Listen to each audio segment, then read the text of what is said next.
चलो ध्यान दो, powers and function of supreme court. अब इसमें अलग अलग जूरिडिक्शन का प्रावधान है। जूरिडिक्शन क्या होता है बताओ? सबसे पहली आती है ओरिजिनल जूरिडिक्शन। ठीक है, ये जूरिडिक्शन क्या है? न्याय करने का एक तरीका, वे बोल लो। मतलब अगर सुप्रीम कोर्ट किसी मामले या किसी केस में न्याय कर रहा है ना, वो किसी ना किसी जूरिडिक्शन के अंदर आएगी। ठीक है, समझे? अगर सुप्रीम कोर्ट किसी पे फैसला दे रहा है, वो किसी ना किसी जूरिडिक्शन में आएगा। जूरिडिक्शन मतलब न्याय करना।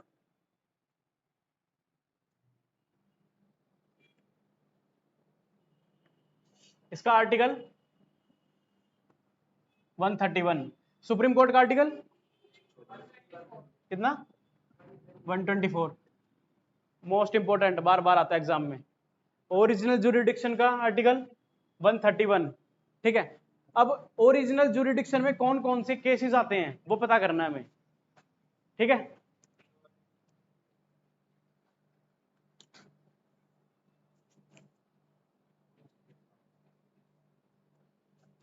क्या है ओरिजिनल जूरिडिक्शन? ओरिजिनल से समझो एक बार, सुनो भाई, ध्यान दो, थोड़ा सा स्किप हो जाएगा वरना ये सर के ऊपर से।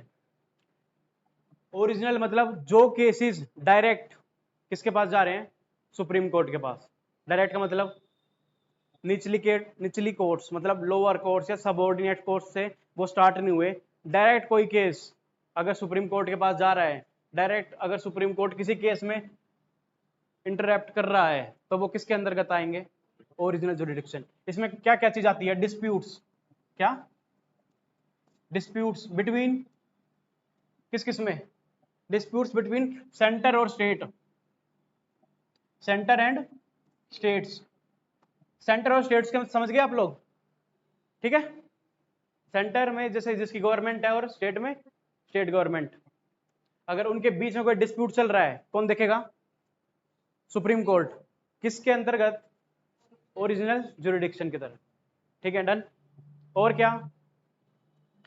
डिस्प्यूट बिटवीन दो states, dispute between state and states. Two और मोर देन टू स्टेट्स, अगर एक स्टेट में या दो स्टेट में डिस्प्यूट है, मोर देन टू भी है स्टेट्स, इसको कर लो मोर देन टू स्टेट्स। ठीक है, state and more than two states. किसी भी राज्यों में डिस्प्यूट चल रहा है, कौन देखेगा? सुप्रीम कोर्ट, ओरिजिनल जुरिडिक्शन के तहत। ठीक है, डन। ओरिजिनल जुरिडिक्शन का आर्टिकल 131।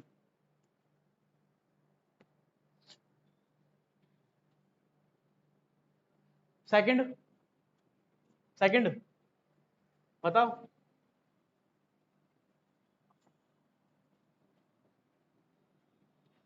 रिट जुरिडिक्शन क्या है?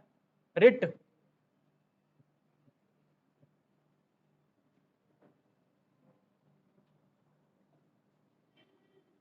सेकंड कौन सा है? Writ jurisdiction. रिट मतलब क्या समझ रहे आप रिट ज्यूरिडिक्शन से? बताओ, फंडामेंटल राइट्स में पढ़ा नहीं आप लोगों ने?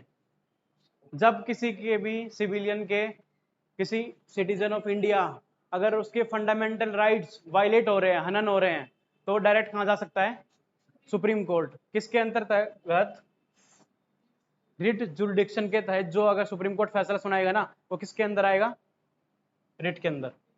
इसमें क्या है? अगर किसी के फंडामेंटल राइट्स वायलेट हो रहे हैं, इफ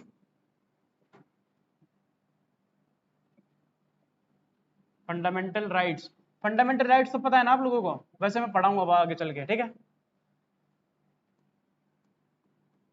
वोइलेशन। ठीक है, फंडामेंटल राइट्स का अगर वोइलेशन हो रहा है और उसमें सुप्रीम कोर्ट फैसला कोई सुना रहा है, किसके अंडर में आएगा? Writ jurisdiction. एक आर्टिकल ऐसा बोलता है कि अगर आपके फंडामेंटल राइट्स हनन हो रहे हैं तो आप सीधा कहां जा सकते हैं, डायरेक्ट सुप्रीम कोर्ट। क्या नंबर है उस आर्टिकल का? 32। क्या है? 32 आर्टिकल। 32 आर्टिकल को heart and soul of the Indian constitution ही बोला गया है। इसको क्या बोला गया है? Heart and soul of Indian constitution. किसने बोला? बी आर अम्बेडकर, बिल्कुल ठीक। ये बाय बी आर अम्बेडकर। ठीक है, डन। रेट पता है ना? जब कोई भी सिविलियन यहां जाएगा तो सुप्रीम कोर्ट 5 तरह के रिट जारी कर सकता है। ठीक है, वो हम नेक्स्ट जब कोई क्लास होगी फंडामेंटल राइट्स पढ़ेंगे तब पांचों अलग अलग करके पढ़ेंगे कौन कौन सी वैसे है।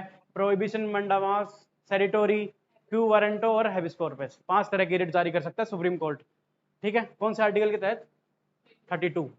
और वो जो फैसला आएगा वो किसके अंडर में आएगा? ये रिट जुरिडिक्शन। ठीक है, डन। समझ गए इतना? अगला अपीलिएट।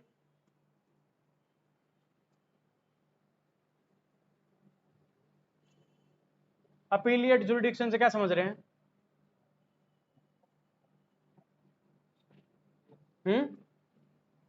बताओ बताओ। थर्ड क्या है? Appellate jurisdiction. ठीक है, अपीलिएट इसका मतलब बताओ कौन से केसेस आएंगे इसके अंडर। मान लो कोई केस हुआ, सबसे पहले कहां जाएगा वो? डिस्ट्रिक्ट कोर्ट में। डिस्ट्रिक्ट कोर्ट में अगर उसका फैसला पसंद नहीं आया तो वो आगे कहां जा सकता है? High court. हाई कोर्ट में भी अगर फैसला उसको पसंद नहीं आ रहा तो फिर वो कहां आ सकता है? Supreme court. तो ये हायरार्की है, मतलब लोअर कोर्ट से स्टार्ट होगा, ऐसे कर करके अपर कोर्ट तक जाएगा, और सबसे ऊपर वाला कोर्ट कौन सा है? सर्वोच्च सुप्रीम कोर्ट। अगर कोई अपील हो के कोई केस सुप्रीम कोर्ट के पास आ रहा है और उसमें कोई फैसला होगा तो किसके अंडर का आएगा वो? अपीलिएट जुरिडिक्शन के अंदर। समझ गए? खुद से लिखो। मतलब डिस्ट्रिक्ट कोर्ट में था कोई केस, फिर कहां गया? हाई कोर्ट, फिर आ गया सुप्रीम कोर्ट में अपील होके।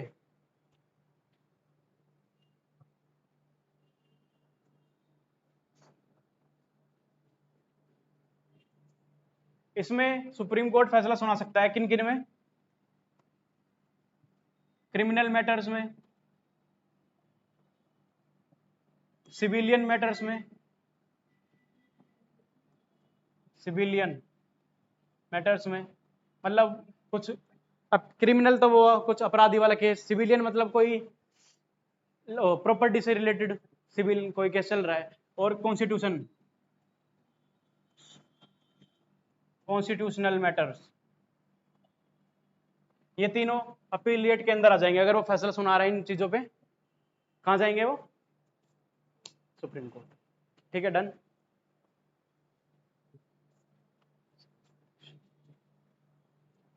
नेक्स्ट मिटा दूं?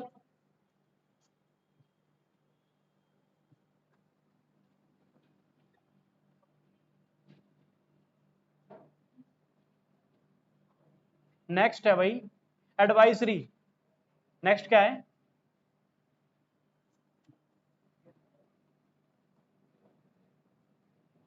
Advisory.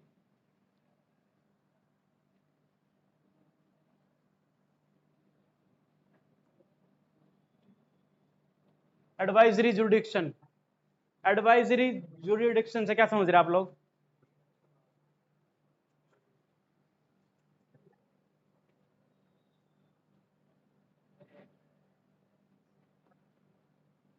Advisory jurisdiction, supreme court जो है वो एडवाइस भी कर सकता है।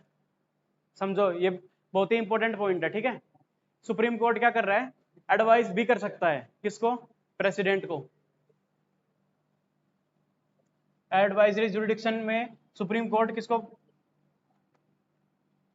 एडवाइस कर रहा है? प्रेसिडेंट। कौन सा आर्टिकल? आर्टिकल 143 के तहत।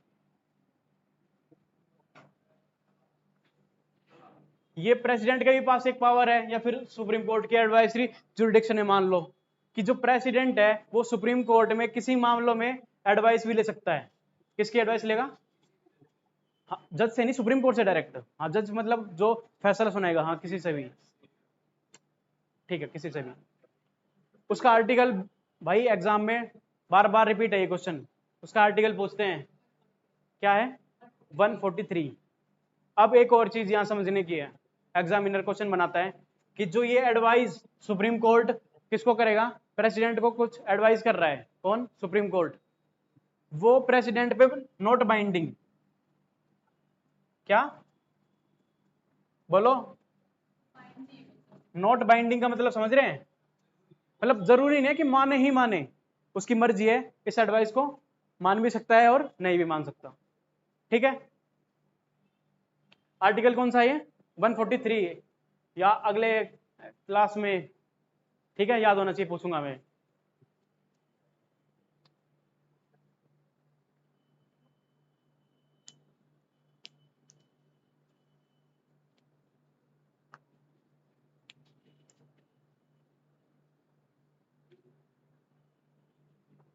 अगर सुनो,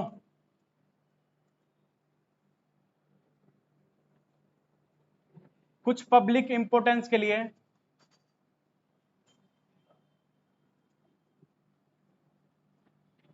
कुछ पब्लिक इंपोर्टेंस के लिए अगर सुप्रीम कोर्ट को लग रहा है कि मुझे इंटरप्ट करना चाहिए, तो सुप्रीम कोर्ट एडवाइजरी जुरिडिक्शन के तहत पब्लिक इंपोर्टेंस में क्या कर देगी? एडवाइस या कोई फैसला दे सकती है खुद से। उसके पास कोई केस नहीं आया, खुद से। ठीक है, एडवाइजरी जुरिडिक्शन समझ में आ गया?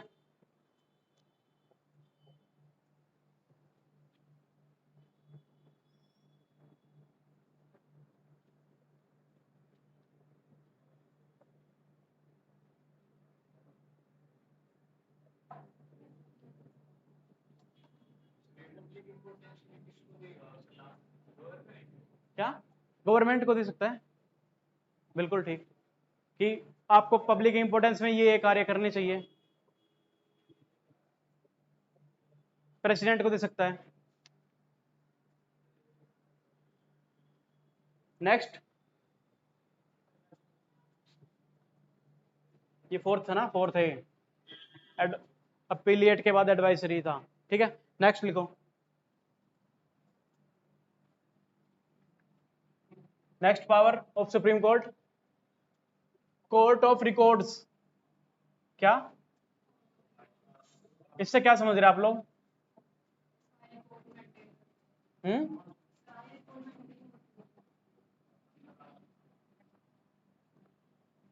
रिकॉर्ड्स मतलब हिस्ट्री में, पास्ट में जितने भी फैसले हुए ना, वो सारे स्टोर करके या बचा के रखे जाएंगे। कहां पर? सुप्रीम कोर्ट में। कुछ कुछ ऐसा होता है कि सुप्रीम कोर्ट मतलब कोई नया केस आया, अगर पिछले केस से रिलेटेड है, तो सुप्रीम कोर्ट ये बोल सकता है कि देखो हमने पुराने फैसलों में ये फैसला दिया था और ये सही था। वो कहां से देखेगा? कोर्ट ऑफ रिकॉर्ड से, पुराने रिकॉर्ड्स में। ठीक है, तो ये स्टोर करके रखेगा अपने पुराने रिकॉर्ड्स। ये भी सुप्रीम कोर्ट की एक पावर है। ठीक है, लिख लो। नेक्स्ट, पावर ऑफ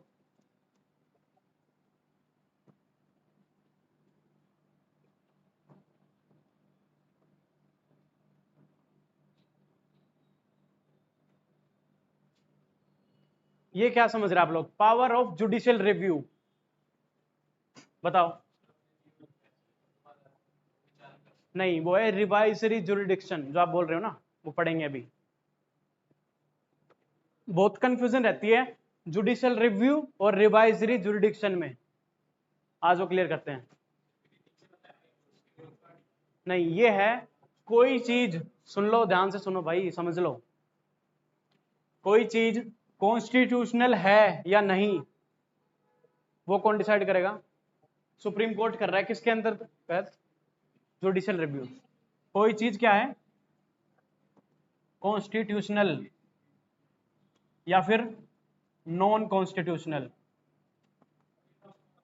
कोई भी केस, कोई मैटर चल रहा है, वो संवैधानिक है या गैर संवैधानिक है, अगर उस पर पावर अपनी दिखा रहा है सुप्रीम कोर्ट, किसके अंतर्गत? ये पावर किसके पास है? सुप्रीम कोर्ट के पास। जुडिशियल रिव्यू, इससे आप डायरेक्ट ये चीज समझो, ठीक है। जुडिशियल रिव्यू का मतलब है कोई चीज कॉन्स्टिट्यूशनल या फिर नॉन कॉन्स्टिट्यूशनल। ये जुडिशियल रिव्यू के बारे में कुछ आर्टिकल 13 के अंदर भी लिखा गया है। कहां पर? आर्टिकल 13। आर्टिकल 13 में भी जिक्र है जुडिशियल रिव्यू का, ठीक है।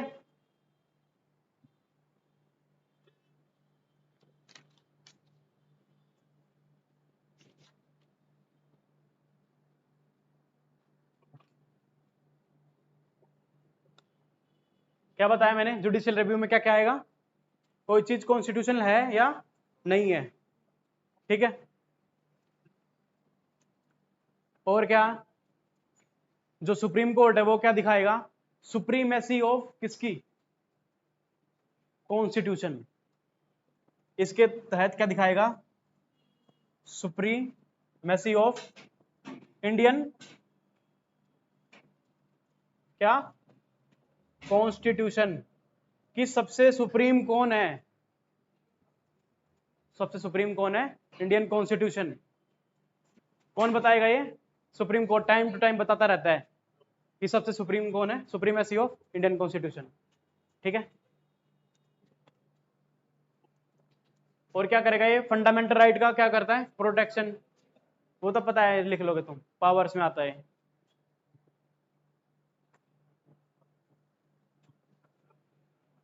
ठीक है,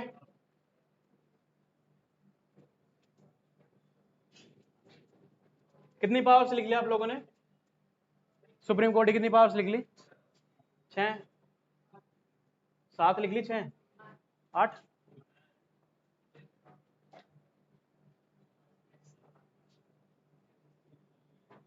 नेक्स्ट लिखो अदर पावर्स, मतलब और क्या क्या पावर बच गई इसकी सुप्रीम कोर्ट की? Other powers. अदर पावर्स में क्या आता है? अगर किसी के इलेक्शन में डिस्प्यूट हो जाए, इलेक्शन में कुछ डिस्प्यूट चल रहा है, इलेक्शन किसका? इलेक्शन, इलेक्शन ऑफ प्रेसिडेंट और वाइस प्रेसिडेंट। अगर इनके इलेक्शन में कुछ गड़बड़ डिस्प्यूट चल रहा है तो कौन संभालेगा? Supreme court. उसकी पावर किसके पास है? सुप्रीम कोर्ट के पास।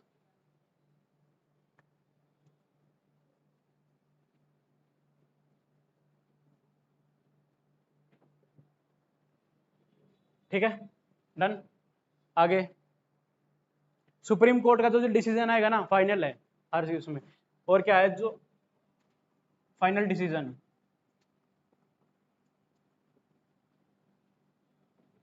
सुप्रीम कोर्ट का क्या रहता है? Decision final. Also power, also power to enquire, enquiry करते हैं ना? नहीं, चेयरमैन ऑफ यूपीएससी, ठीक है। ये यूपीएससी के चेयरमैन और यूपीएससी के मेंबर, यूपीएससी पता क्या है? यूनियन पब्लिक सर्विस कमीशन, जो इंडिया की क्या है, पोस्ट बना रहे हैं, ठीक है। इनके चेयरमैन को enquire to power to enquire chairman of, chairman and members of क्या? यूपीएससी। यूपीएससी एक कॉन्स्टिट्यूशनल बॉडी है या नहीं है? है। कॉन्स्टिट्यूशनल और नॉन कॉन्स्टिट्यूशनल में क्या फर्क है? हाँ, जो कॉन्स्टिट्यूशन में मेंशन्ड है, जिसके बारे में लिखा गया है, तो यूपीएससी के बारे में लिखा गया है। कौन सा आर्टिकल यूपीएससी का? लिख लो, बाद में याद आ जाएगा। 315, बाद में पढ़ेंगे तो वो और अच्छे से याद हो जाएगा। यूपीएससी का आर्टिकल है 315। इसके सुप्रीम कोर्ट के पास पावर है कि वो मेंबर्स और चेयरमैन को भी इंक्वायर कर सकता है, और अगर बोले तो हटा भी दिया जाएगा बाय प्रेसिडेंट। अगर सुप्रीम कोर्ट ज्यादा जोर डाल रहा है कि इसके मेंबर चेयरमैन को हटाया जाए, रिमूव्ड बाय प्रेसिडेंट, अगर सुप्रीम कोर्ट बोल रहा है, ठीक है। एक लास्ट चीज रह गई, सुप्रीम कोर्ट पूरा खत्म हो जाएगा। क्या बच गया लास्ट? Revisory jurisdiction. क्या? जुडिशियल रिव्यू अभी पढ़ा हमने, क्या था जुडिशियल रिव्यू में? बताओ जल्दी से कि क्या चीज कॉन्स्टिट्यूशनल है या नहीं है। बिल्कुल ठीक। अब पता है अगर एग्जाम में क्वेश्चन आएगा जुडिशियल रिव्यू या रिवाइजरी जुरिडिक्शन, तो वहां ज्यादातर बच्चे या स्टूडेंट्स कंफ्यूज हो जाते हैं दोनों में। किसमें? जुडिशियल रिव्यू और ये रिवाइजरी जुरिडिक्शन। रिवाइजरी जुरिडिक्शन क्या है? क्या है रिवाइजरी जुरिडिक्शन में? बताओ। अपने जो पुराने फैसले दिए हैं उनको सुप्रीम कोर्ट रिवाइज कर सकता है, बदल या थोड़े अमेंड भी कर सकता है। जो पास्ट में फैसले हो चुके हैं, पास्ट डिसीजन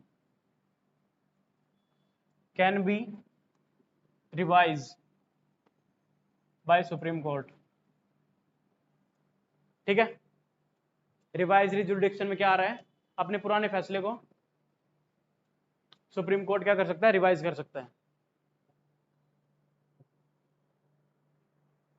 रिवाइजरी जुरिडिक्शन का आर्टिकल आता है मतलब कभी कभी एग्जाम में 137, सुप्रीम कोर्ट का आर्टिकल 124, ओरिजिनल जुरिडिक्शन का आर्टिकल 131, 131। बहुत बढ़िया।